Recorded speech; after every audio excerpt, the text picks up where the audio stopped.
Euh, je vais, ici, je passe sur la table des matières pour vous donner une vue des sujets sur lesquels je vais parler aujourd'hui. Donc, en première partie, je vais parler des besoins en eau par type de culture. Ensuite, les ressources en eau qui sont disponibles pour l'agriculture, spécifiquement en région bruxelloise, et c'est quoi les avantages et les inconvénients des différentes ressources en eau. Après, il y a une partie sur économiser l'eau. Et ensuite, je vais aller plus en détail vers l'outil qu'on a développé ensemble, nous, le facilitateur en agriculture urbaine et le facilitateur eau de la région, pour mieux dimensionner et pouvoir donner des conseils en termes de citernes d'eau de pluie pour différents projets. Donc, quand on se pose la question, c'est quoi les besoins en eau pour nos cultures en pleine terre?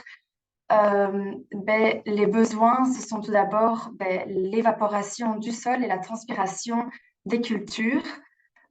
Et quand on fait l'addition des deux, il y a le terme évapotranspiration qui apparaît.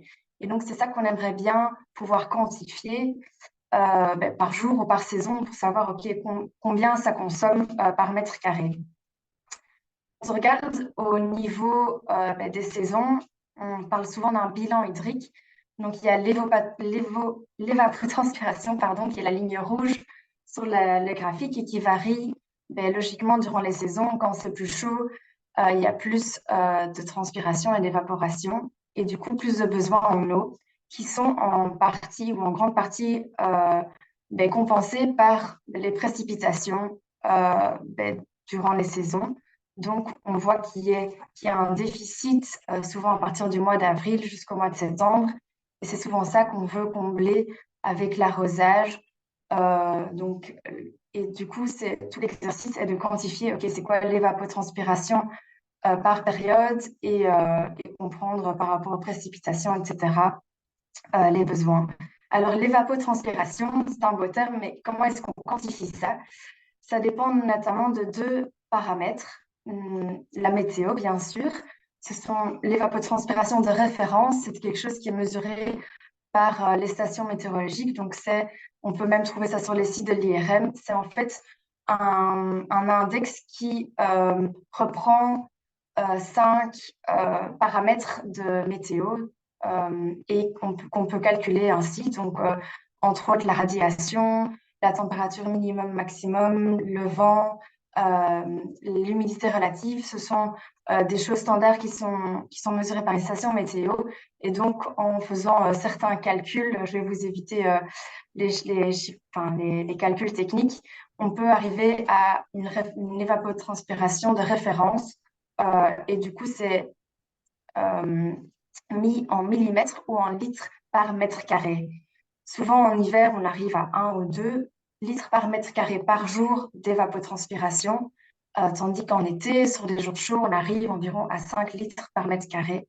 Alors ici, quand on retrouve ça sur des sites internet ou les sites de l'IRM, c'est quoi l'évapotranspiration par jour? Donc, c'est déjà une bonne indication de savoir, OK, ce que notre surface a besoin comme eau. Bien sûr, ici, on parle d'une évapotranspiration de référence. Et de référence, ça veut dire que on parle d'un mètre carré de gazon. Et quand on parle de culture, ça dépend très fort des types de culture et dans quel stade de développement la culture s'y trouve. Et donc, souvent, on va mettre un coefficient par rapport à cette évapotranspiration de référence, s'il y en a plus ou moins dans certaines périodes. Alors, ce qui est bien encadré aussi, c'est ici des chiffres que j'ai retrouvés pour la Belgique, où il y a le bilan hydrique par période de 3 mois. Et donc, ce qu'on voit sur les 20 dernières années, et ce qui est logique, c'est que du coup, en bleu et en jaune, ce sont les périodes d'hiver. Donc là, on a un surplus hydrique. Et dans les zones orange, donc c'est d'avril à juin et gris, c'est juillet-septembre. Donc là, on a en général un déficit hydrique. Ce qui est remarquable, c'est quand on regarde ce graphique, c'est qu'on voit, et c'est aussi ce qu'on remarque, c'est que l'intensité et la fréquence de ces bilans hydriques est de plus en plus fréquent et de plus en plus intense, point de vue besoin en eau et déficit hydrique. Donc, c'est un peu pour cadrer. C'est vrai qu'on le remarque dans les dernières années où on a eu pas mal de périodes de sécheresse, mais du coup, en voyant l'évolution, ça démontre encore plus l'importance de, voilà, de ce sujet. Alors, on m'a demandé de mettre le plus possible de chiffres et, et de quantifier autant des prix que des consommations en eau. Donc, du coup, ici, bien sûr, il y a des différences entre types de cultures. Il y en a qui utilisent plus d'eau ou moins d'eau. Donc ici, bon, on a plus ou moins catégorifié par type de légumes, c'est quoi les exigences en eau. Et du coup, ici, il y a les litres par mètre carré par jour pendant les périodes plus chaudes qu'ont besoin ces types de cultures.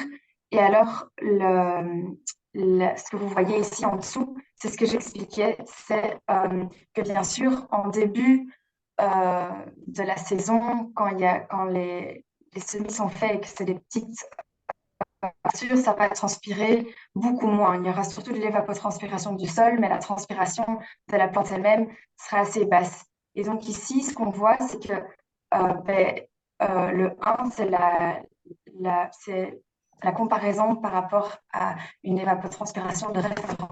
Donc au début, c'est beaucoup moins élevé. Désolée. Et ça augmente au fur et à mesure de la saison et du stade de développement de la culture. Alors, tout ceci, ok, ça nous indique une idée sur combien notre culture évapotranspire par jour, mais ça ne nous dit toujours pas vraiment combien il faut du coup arroser. C'est parce qu'il y a encore un aspect important à prendre en compte, notamment le sol. Le sol, c'est comme une éponge, c'est une vraie réserve d'eau. Et cette réserve d'eau, c'est aussi très dépendant de type de sol et de la texture du sol. Donc, quand on dit combien est-ce que je dois arroser, le plus important, c'est de regarder l'humidité du sol dans la zone racinaire.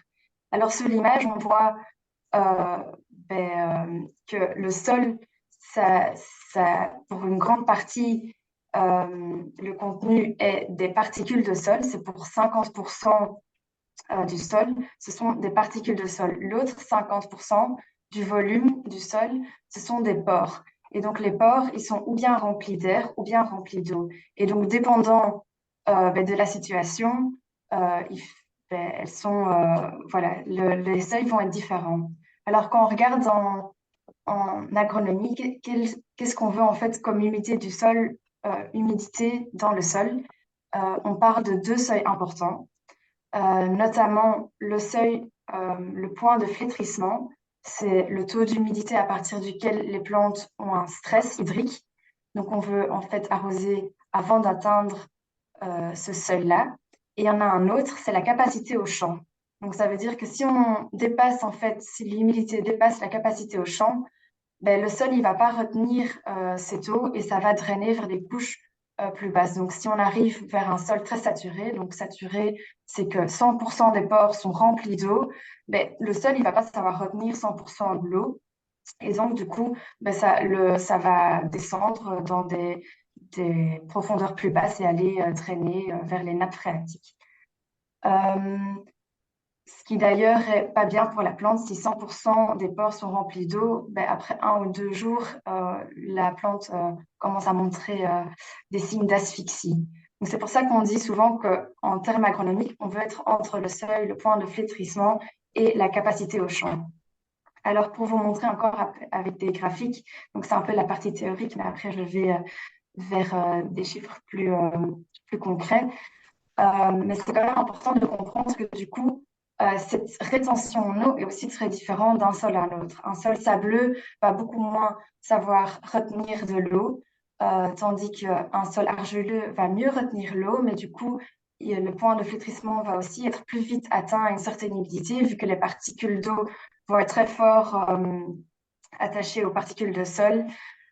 Donc, voilà, dépendant du mix de la texture entre sable, limon et argile, on va avoir un certain type de réserve qui est facilement utilisable pour les plantes. Et donc ici, mais dans le tableau ici en dessous, mais c'est des chiffres où on dit, OK, dans un seul sableux, il y a en général 0,4 mm d'eau par centimètre de sol.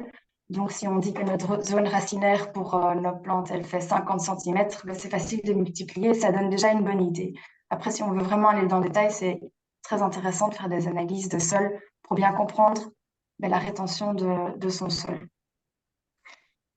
Voilà, ici, c'est un slide qui donne des chiffres pour avoir des idées de combien il faut arroser dans un cycle de culture. Donc ici, on n'est pas par jour, mais par cycle de culture. Et donc, millimètre, c'est la même chose que litre par mètre carré.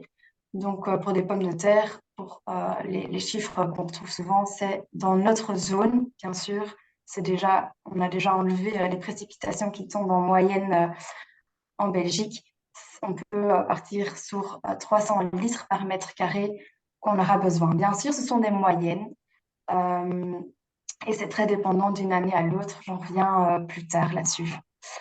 Ce qui est aussi important à comprendre dans ce tableau que je vous montre ici, c'est que bien sûr, il y a des épinards, ça a une saison beaucoup plus courte, ça a un cycle de peut-être 2 mois, tandis que d'autres, comme des tomates sous abri, déjà c'est sous abri. Donc ici, on voit que le chiffre est beaucoup plus élevé parce que elle n'a pas de précipitation directe. Donc c'est tout ça qui explique voilà, les ordres de grandeur de ce qu'on a besoin pour une culture en pleine terre maraîcher. Et donc ici, c'est aussi voilà, des chiffres qui donnent une indication de combien de cubes d'eau on a besoin par hectare en zone maraîchère. Alors, si on veut aller plus en détail, parce que finalement, c'est ça qui est très important, c'est de bien comprendre son entreprise, sa situation. Ce qu'on va faire, c'est essayer de comprendre bien le bilan hydrique de notre situation, de notre parcelle, et de savoir, OK, c'est quoi pour ma situation, l'évapotranspiration de ma culture, c'est quoi mon système d'arrosage, et quand je comprends la texture de mon sol, il y a moyen de quantifier les ruissellements quand il y a des pluies intenses, mais aussi, mais du coup, si le seuil dépasse la capacité au champ, qu'est-ce qui va drainer? Si la nappe phréatique est assez proche, ben, il y aura toute une partie qui pourra être consommée par les remontées capillaires. Donc, ce sont toutes des choses qui vont faire que ben, notre demande sera plus ou moins élevée dépendant de notre situation. Donc, ici, je parle de la pleine terre. Après, je vais faire d'autres systèmes. Donc, ce qu'on a développé, je le disais au début de la présentation, c'est qu'on a développé un calculateur qui permet en fait de mieux quantifier les besoins. Et du coup, voilà, j'ai fait des screenshots du calculateur. Après, on peut aller vers l'Excel. Mais c'est enfin, je vais pas aller non plus en détail ici, parce que je pense pas on aura assez le temps durant le webinaire. Mais ce qui est important à savoir, c'est que les facilitateurs peuvent vous accompagner pour mieux comprendre les besoins en eau de votre parcelle. Ainsi, on peut identifier ici, on identifie 4 parcelles, on indique les mètres carrés, on indique quelle texture de sol est présent, la matière organique si c'est connu, parce que c'est là aussi un impact sur la réserve d'eau, la rétention en eau dans son sol. On indique, mais ça c'est plutôt intéressant pour la partie quand on travaille plus en bac ou en toiture, où on est vraiment limité par le nombre de centimètres de terre qu'on a pour cultiver, ce qui est ici pas le cas en pleine terre. Et alors on indique les cultures principales, c'est quoi plus ou moins les dates ben, où elles se trouvent sur le champ, etc. Donc, c'est toutes des données qu'on peut mettre dans l'outil et qui, après, ce qui est intéressant, va donner une idée de besoins en eau. Ce qui est intéressant ici dans le résultat, c'est qu'on voit que c'est très variable. Donc, ce qu'on utilise, ce sont des calculs ben, journaliers basés sur les données météorologiques des 10 dernières années. Et ce qu'on voit, c'est que bien sûr, c'est très variable et que du coup, on voit que dans des années pluvieuses comme en 2014 ou en 2021, nos besoins sont évidemment beaucoup moins élevés que dans des années très sèches comme 2018 ou 2022. Donc ici, j'ai fait la simulation, enfin l'exemple pour enfin, une type de ferme type le champ du Chaudron ou le champ de Caille qui ont des assez grandes parcelles en pleine terre pour une production de légumes. Et donc ici, ben voilà, dans cet exemple où il a 3000 mètres carrés, on arrive avec des courgettes, des poireaux, des tomates, des carottes dans certaines périodes. On arrive à une moyenne sur les 10 ans de 355 cubes pour 3000 mètres carrés ou 1180 cubes d'eau par hectare. Donc ici, il y a moyen de vraiment avoir une meilleure vision et aussi de comprendre la variabilité. Et du coup, quand on dimensionne la citerne, c'est aussi intéressant de comprendre, OK, est-ce que je dimensionne ma citerne pour les années normales à pluvieuses et dans des cas extrêmes, je cherche d'autres sources d'eau ou non? C'est très important pour mon entreprise que justement, pendant les périodes très sèches, je puisse couvrir ses besoins en eau. Donc ça, c'est aussi tous des choix qui dépendent d'autres aspects économiques, disposition de terrain, d'espace pour la citerne, etc. Voilà, alors, je vais vers la culture en bac ou en toiture, où l'idée est assez similaire et les principes sont assez similaires pour comprendre les besoins en eau, sauf qu'il y a quand même certains aspects qui sont importants à tenir en compte, notamment la taille du pot ou la profondeur du bac, euh, parce que cela va dépendre, enfin, va déterminer la capacité de rétention en eau. Donc, par exemple, en toiture, si on dit qu'on a 30 centimètres de terre arable, ça va indiquer qu'on devra bien sûr plus fréquemment arroser, vu que notre tampon est beaucoup plus faible que si on se trouve dans 60 centimètres de terre. Aussi, souvent, quand on se retrouve en balcon ou en toiture, on est dans des situations plus exposées au vent ou au soleil. Et donc, du coup, cela va avoir un impact sur notre évapotranspiration qui va être plus élevé. Du coup, aussi des besoins plus élevés. Et ce qui est aussi important, c'est le type de substrat qu'on met dans ces systèmes-là. Et d'en être conscient, souvent, on va, vu qu'on est en toiture, on a les contraintes de portance, de charge qu'on peut mettre sur la toiture, et on va vers certains types de substrats qui peuvent parfois être très légers, mais pas optimal pour tout ce qui est rétention en eau. Et donc, ça, c'est aussi important à prendre en compte pour comprendre les besoins après du système au long terme. Donc ici, quand on remet, ici j'ai pris un exemple type de Refresh qui se trouve sur le toit d'un grand supermarché à Excel, où ils travaillent dans des cultures sous toiture, où ils ont du coup une profondeur limitée de substrat. Donc ici, j'ai fait une estimation, c'est pas exact, j'ai pas pris chaque type de culture, mais c'est pour donner une indication en grande ligne ici pendant le webinaire. C'est qu'on se dit, OK, il se trouve sur un substrat de 50 centimètres pour les mêmes types de culture que j'ai mentionné là tout à l'heure, et pour une surface de plus ou moins 100 mètres carrés. Ah, voilà, on refait le résultat, et ce qu'on voit, c'est que là tout à l'heure, on était à 1100 cubes par hectare.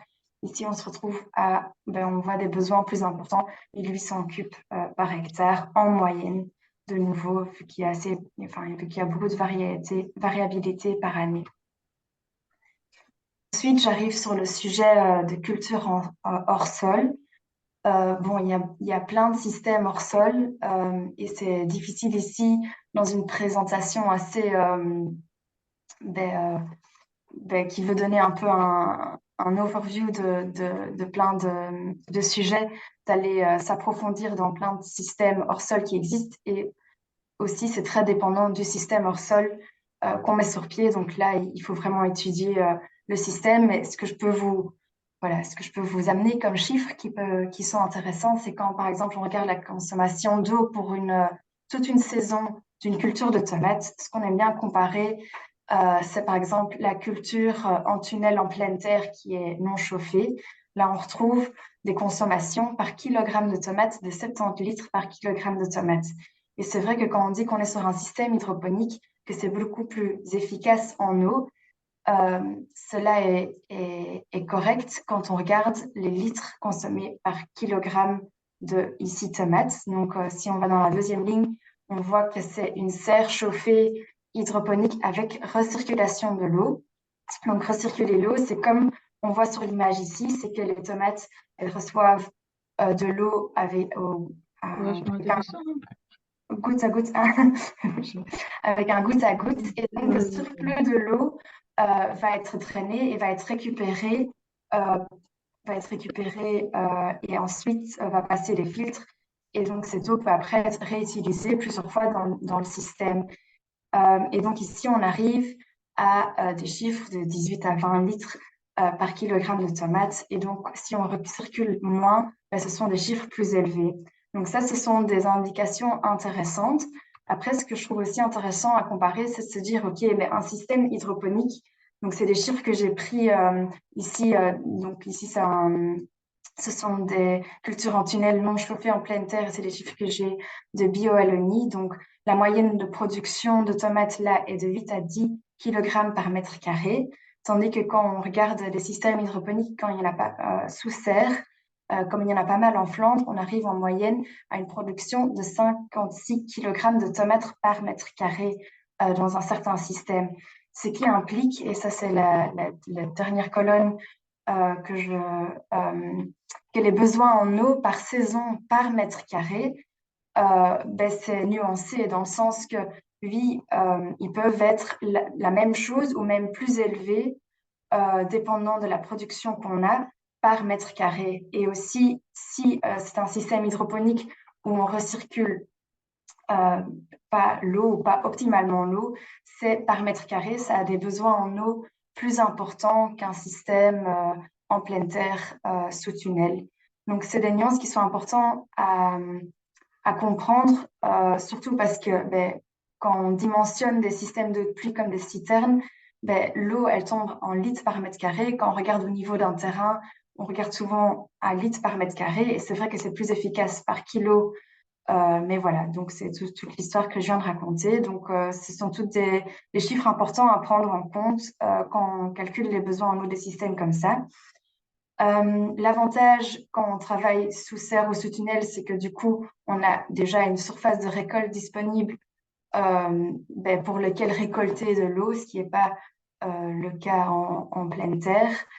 Euh, et après, ce que je trouve aussi intéressant à se poser comme question, c'est que les systèmes de serre hydroponique peuvent être très efficaces en eau, mais souvent on a besoin de pas mal de technologies, de ressources en énergie, de pompes pour savoir recirculer l'eau, et ou de certains capteurs ou de certaines automatisations pour du coup donner l'eau au bon moment, etc. Et donc, du coup, ça a des fois, le fait d'avoir moins de ressources en eau peut impliquer une plus grande ressource en énergie. Donc ça, ce sont tous des choix et des balances à faire au niveau de l'entreprise. Et le dernier point que je voulais dire ici, c'est que point de vue de qualité d'eau, quand on se trouve dans un système de recirculation d'eau, la qualité de l'eau est très, très importante et très stricte, vu que bien sûr, si on a certains pathogènes dans l'eau, c'est pour ça qu'il y a souvent des filtres, c'est que du coup, vu que c'est la même eau qui recircule dans tout le système, ça fait que ça devient très vulnérable si à un moment, il y a une dysbalance dans la solution des nutriments ou certains pathogènes qui peuvent s'y retrouver, qui peuvent du coup avoir un impact après sur la culture. Donc voilà pour de ce qui est des besoins en eau. Le deuxième thème que je voulais discuter aujourd'hui, ce sont les ressources en eau qui sont disponibles pour l'agriculture et les plus utilisées quand on regarde en région bruxelloise pour les projets en agriculture urbaine. Mais souvent, le premier choix qui est fait, c'est l'eau potable, l'eau qui vient du robinet. Et puis, il y a les eaux souterraines et les eaux de pluie. Et je vais à chaque fois faire un zoom sur les différentes ressources en eau. Donc, le premier, c'est l'eau du robinet ou l'eau potable. L'avantage, c'est que ben, elle est ben, à disposition quasiment partout. Il n'y a pas besoin de stockage, donc c'est facilement accessible. Donc, c'est souvent, ben, surtout dans des projets en agriculture urbaine, la première ressource auquel on pense ou qui est le plus facile à avoir.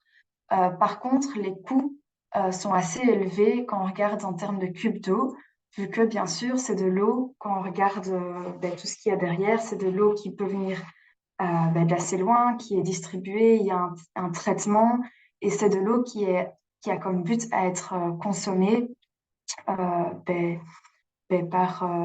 les humains. Donc, c'est de l'eau qui est peut-être même un peu trop bonne pour tout ce qui est irrigation de plantes. Et donc, de ce point de vue-là, c'est une ressource qui est limitée, vu que déjà, point de vue frais, mais aussi point de vue durabilité, on peut se poser la question si c'est la meilleure ressource en eau à utiliser pour des fins agricoles.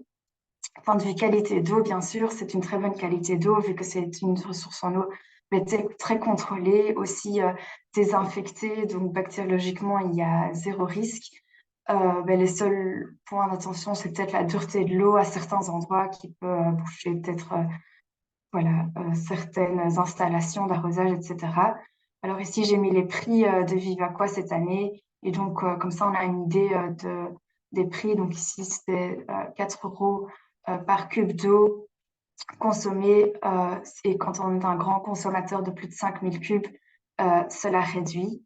La question, c'est aussi qu'on peut se dire à long terme que ces prix vont probablement aussi évoluer, etc. Donc, sur le slide, on voit encore une petite image qui n'était pas très claire, mais de Vivaqua, qui indique d'où vient en fait notre eau potable en région bruxelloise. Et que du coup, pour la moitié, ce sont des eaux de surface qui sont traitées, les eaux de surface de la Meuse. L'autre moitié, ce sont des eaux souterraines qui viennent principalement de la région près de Namur. Et il y a 2 à 3% qui viennent de la forêt, qui sont des eaux souterraines de la région près de la forêt de Soigne, donc de plus proche.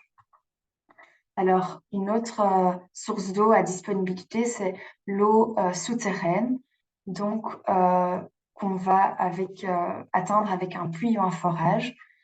Ce qui est intéressant à cette source aussi, c'est que du coup, il n'y a pas besoin de citerne ni de stockage à prévoir, mais donc la demande d'un puits ou un forage est soumise à un permis d'environnement. Quand on regarde spécifiquement de l'état de cette ressource en région bruxelloise, on peut dire que la quantité, donc en général, on parle de 5 grosses masses d'eau souterraines dans lesquelles on peut puiser en région bruxelloise, et elles sont considérées en termes de quantité dans un bon état quantitatif. La qualité est assez bonne à médiocre, et là, ça dépend un peu de la région où on se situe et dans quelle nappe on va puiser. Donc, ceci est une source intéressante à terme à voir si c'est disponible sur le terrain et quelle nappe serait disponible pour l'utiliser pour l'arrosage. Ce qui est important aussi à cadrer, c'est que en région bruxelloise, on peut dire que la quantité de ces masses est bonne. Par exemple, je sais qu'en Flandre, il y a pas mal de pression sur les nappes phréatiques, vu qu'il y a déjà pas mal de prélèvements, qu'il y a pas mal d'imperméabilisation des sols, et donc elles ont du mal à être rechargées. Et donc, c'est vrai que quand on regarde plus au long terme le changement climatique, dans certaines régions, on essaie vraiment de limiter l'accès à l'eau souterraine pour et donc, c'est quelque chose qui n'est pas à l'ordre du jour actuellement à Bruxelles, mais qui peut peut-être un jour être applicable. Donc, c'est toujours quelque chose aussi à tenir en compte avec les changements climatiques en vue. Alors, en général, quand on mène un puits, on va puiser à 30 à 150 mètres de profondeur, dépendant dans quelle nappe on va puiser. J'ai aussi mis ici en bleu une idée des frais à prévoir quand on se dit, OK, on trouve ça intéressant de mettre un forage. Qu'est-ce que ça implique? Donc, bien sûr, ça implique une étude préalable, mais après aussi, il y a le forage. Et donc, là aussi, ça dépend de nouveau à quelle profondeur. Est-ce qu'on est à 30 mètres ou à 150 mètres? Je vois que les nappes qui ont été les puits qui ont été mis, par exemple, dans la région d'Anderlecht pour des fins agricoles sont autour des 40-50 mètres de profondeur. Et donc aussi, si c'est pas un puits artésien, il faut une pompe submergée aussi qui implique des frais. Donc, ce sont toutes des choses à tenir en compte du côté pratique. Et puis, un important aujourd'hui aussi, c'est l'eau de pluie. L'eau de pluie, l'avantage, c'est qu'elle est gratuite. elle est de très bonne qualité et absolument à privilégier.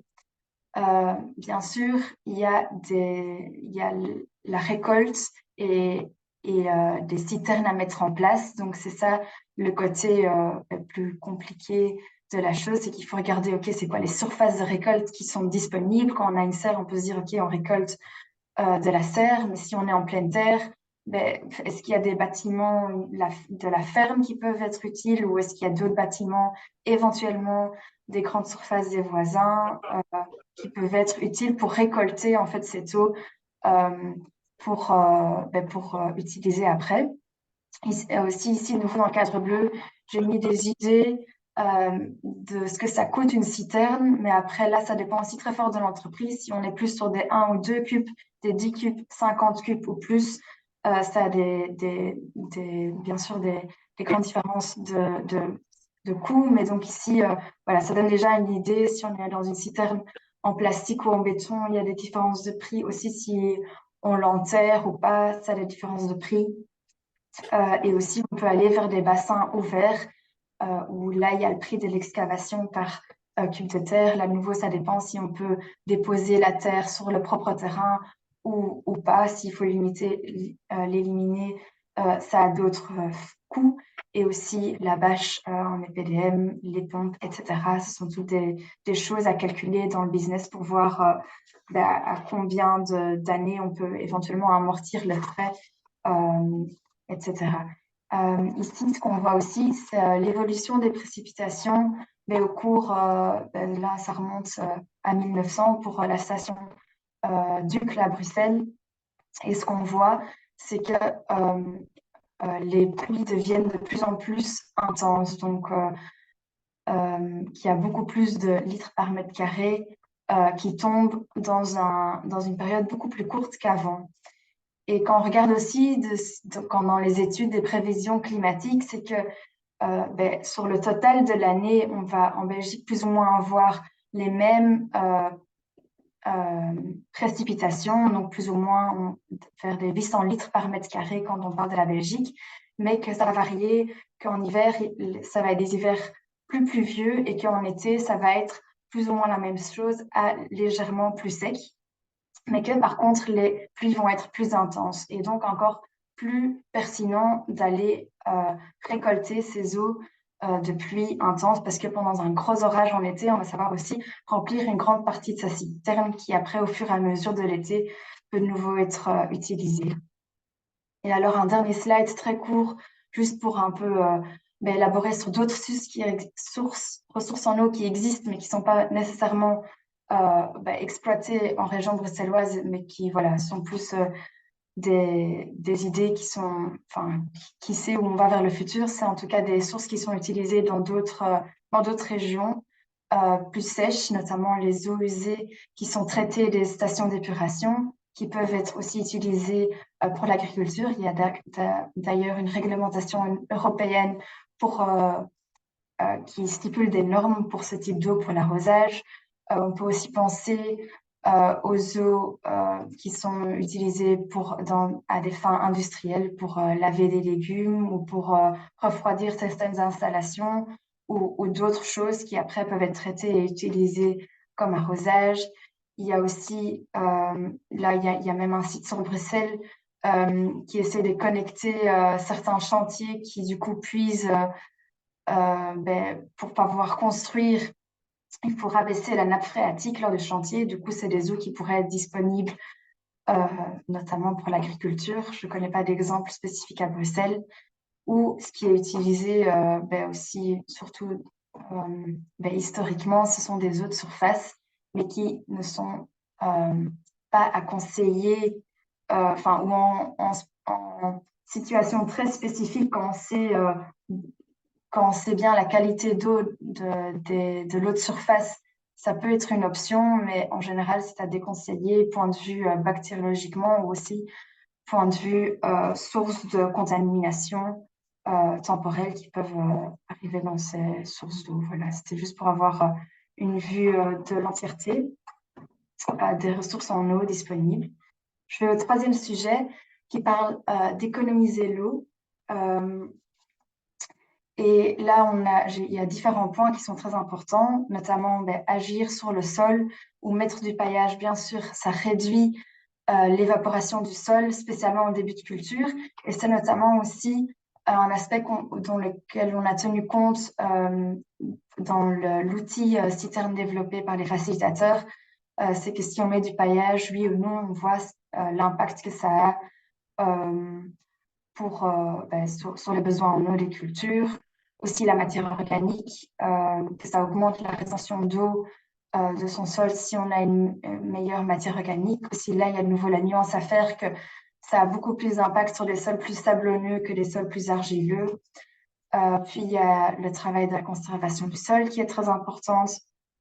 Et après, il y a encore tous les sujets de techniques d'arrosage, quand arroser, que le goutte à goutte peut être très intéressant pour justement apporter l'eau localement et éviter d'irriguer toute la parcelle et que du coup l'eau arrive, enfin qu'il y a moins de pertes d'évaporation.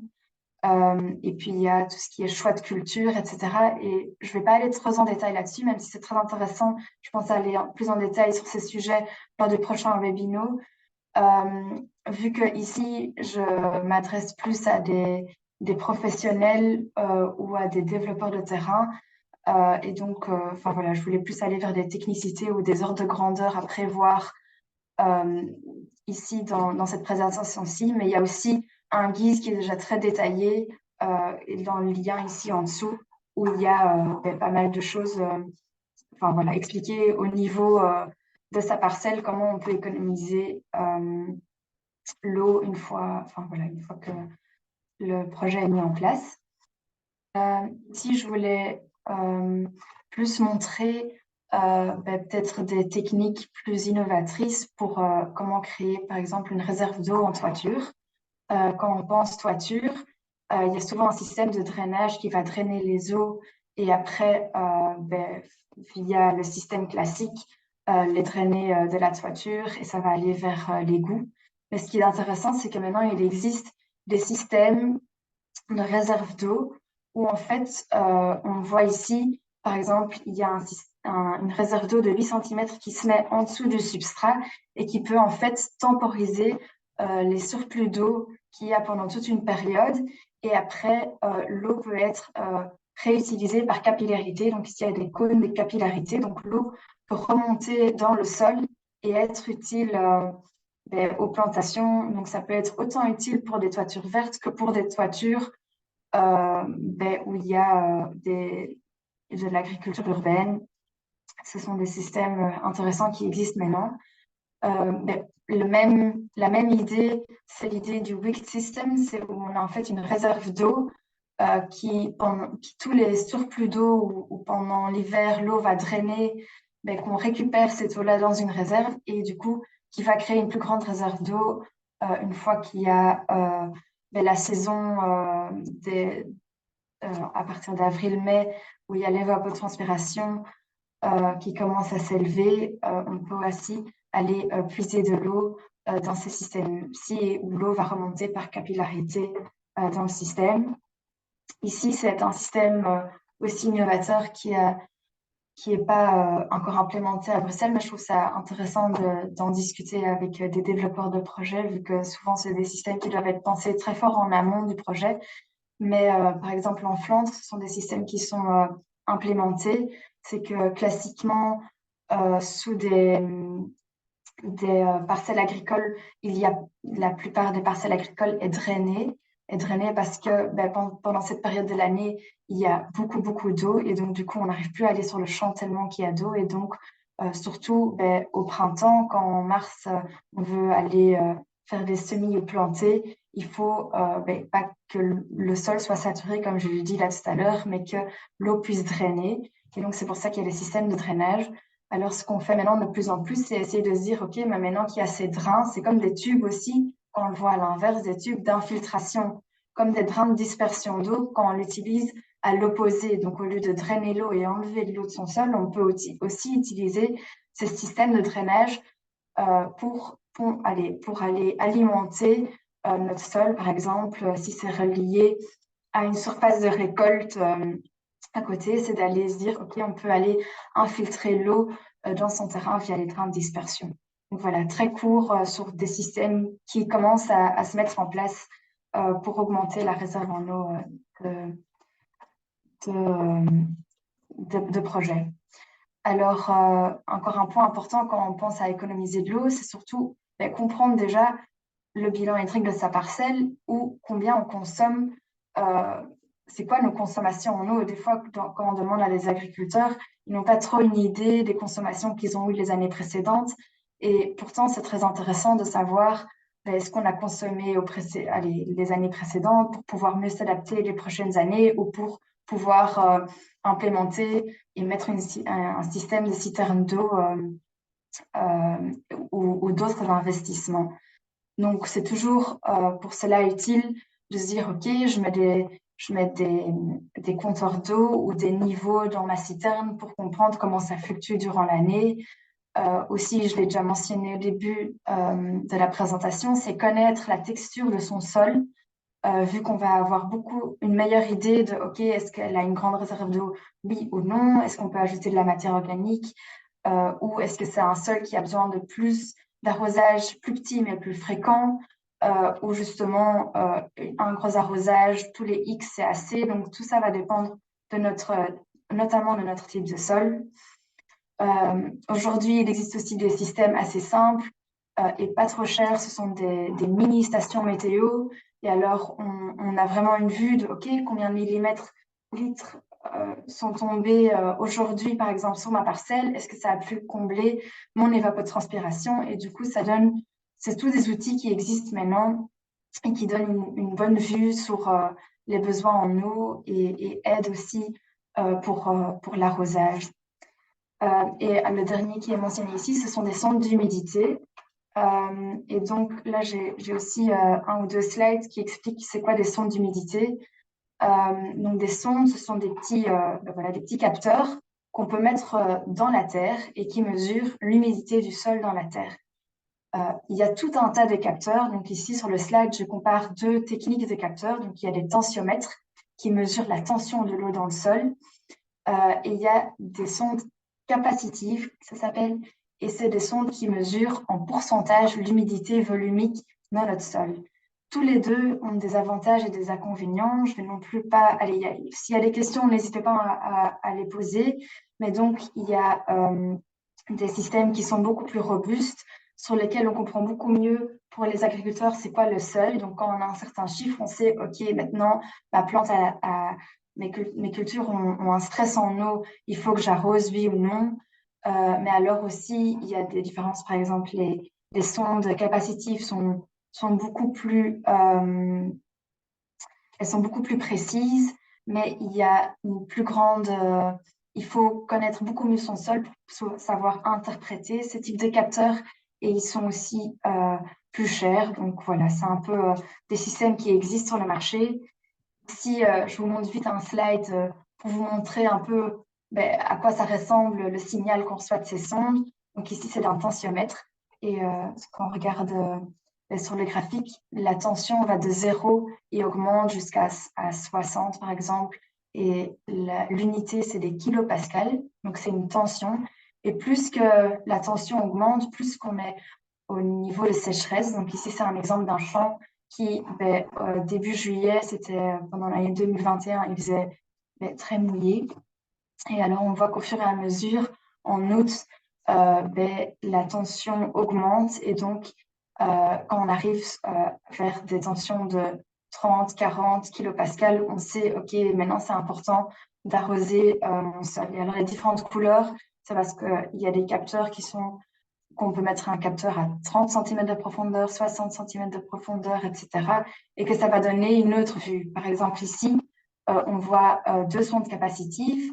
L'orange est mise dans une couche de 30 cm, tandis que la bleue, c'est à 60 cm. Et bien sûr, ce qu'on voit, c'est que ça fluctue beaucoup. C'est aussi ce qu'on sait intuitivement, c'est que la couche superficielle, elle va fluctuer, l'humidité va fluctuer beaucoup plus vite. Donc, quand il fait chaud l'humidité va vite diminuer, mais ici, quand il y a un arrosage, une grosse pluie, hop, ça va augmenter, tandis qu'à 60 cm, on va voir les mêmes tendances, euh, mais moins fortes. Et donc là aussi, de nouveau, il faut comprendre la culture, jusqu'où vont nos racines, etc. Mais ça peut être des outils très intéressants pour donner un arrosage au bon moment. Voilà. Et puis, je veux terminer ma présentation. Je pense que j'espère que j'ai encore un peu de temps pour ce qui est dimensionnement de la citerne d'eau de pluie. Et je vais aller hors de ma présentation parce que j'aimerais bien vous montrer l'Excel sur lequel c'est basé. Donc, ce qu'on va faire, c'est on regarde les besoins en eau de pluie et après, la même chose, on va définir une citerne pour notre situation. Donc ici, j'ai pris un screenshot pour une certaine entreprise avec voilà, une certaine surface et un type de culture. Et on va dire, OK, qu'est-ce que ça fait si je mets une citerne de 50 cubes? Et alors, on dit, OK, les besoins en eau sont un tel pour, chaque année, pardon. Et si on met une citerne de 50 cubes, on voit que pour certaines années, 100% des besoins seront comblés par l'eau de pluie avec cette citerne. Et ce sont souvent les années plus pluvieuses ou normales. Mais quand on arrive dans des années très chaudes, cette citerne de 50 cubes, on voit qu'en 2022, c'était une année très sèche. Elle va combler 50% des besoins d'eau de pluie. Donc, ça veut dire qu'il y aura encore 50% de ces besoins qui devront être trouvés ailleurs. Donc, ça, c'est un peu les résultats qui sortent. Ah, voilà. J'espère que je partage encore toujours mon écran. Oui, ok. Oui, ok. Donc voilà, ici, ce que je voulais montrer, c'est un peu l'interface du citerne qui a été développé. Pour l'instant, il n'est pas encore disponible pour le grand public parce qu'on veut que les gens passent plus via le facilitateur, vu que pour l'instant, l'outil est encore assez technique et complexe, pas très complexe à utiliser, mais c'est mieux qu'il y ait un accompagnement pour pouvoir avoir le bon conseil. Mais du coup, ce qu'on voit ici, par exemple, dans l'exemple, c'est qu'on dit, OK, parcelle Intel, ça, ce sont les différentes surfaces avec les paramètres de sol et les types de cultures qu'on a sur cette parcelle. Puis ici, on voit les besoins en eau. Et au tout début, je mets les surfaces de récolte que j'ai de différentes toitures disponibles. Et donc, ici aussi, ça va très fort dépendre si on me dit, ah non, j'ai pas 700 mètres carrés de disponibles, mais j'ai que ici 500 mètres 550 mètres carrés de disponible. Oui, il y a l'outil qui réfléchit.